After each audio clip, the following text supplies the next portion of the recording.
ரஜினிகாந்த் கட்சி ஆரம்பிச்சு முதல் கூட்டம் கோயம்புத்தூர்ல போட்டு திருப்பூர் வர்றதுக்குள்ளே செத்து போயிருவாரு. நின்னு நெக்ஸ்ட் மண்டைக்குள்ள மயிர்தான் பார்த்தா மூளையும் இழந்து பரதேசி போயிருக்கு. மரியாதை ரஜினிகாந்த். நெக்ஸ்ட் காரணம் என்னன்னா சமூக விரோதிகள் தான் இதை செய்தார்கள் சொல்றாரு.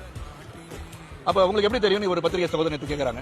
அவர் சொல்றாரு எனக்கு தெரியும் அப்படின்னு. ஜல்லிக்கட்டு போராட்டத்தின் போதே வந்துட்டாங்க தமிழகத்துக்குள்ளன்னு சொல்றீங்க.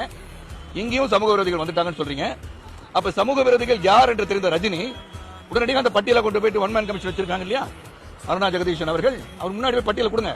இல்லாட்டி உங்களை தேச துரோக சட்டத்தின் கீழ் உங்களை கைது செய்ய வேண்டிய சூழல் உருவாகிறேன். சப்ரசிங் தி ஃபேக்ட். நெக்ஸ்ட் நான் வருவேன். ஒரு வெற்றிடம் இருக்குது, சுடுகாட்டில் கூட நிறைய வெற்றிடம் இருக்குது.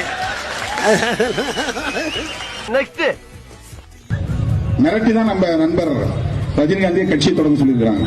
நம்ம நேரடியா நான் கட்சியை தொடங்க முடியாது, நான் எங்க முகத்தை பார்த்தா வெறுப்பா வந்துடும், நீ கொஞ்ச நாள் நீங்க வந்து சூப்பர் ஸ்டாரா இருந்திருக்கிற, நீ கட்சி தொடங்கினா கொஞ்சம் ஓட்டு இந்த திமுகவுக்கு போற ஓட்டெல்லாம் கொஞ்சம் நீ வெளியே எடுத்துடலாம், திமுகவை ஆட்சி வர விடாம தடுத்துடணும், அண்ணா திமுகவை ரெண்டாவது உடைச்சிடணும், அப்புறமா நீ போய் ரெஸ்ட் எடுத்துக்கோ, எலெக்ஷன் முடிஞ்ச பிறகு நீ அரசியல் வர வேணாம். நான் இதை வந்து இட்டு கட்டி தான் பேசுறாங்க. இதுதான் நடந்துட்டு இருக்கு.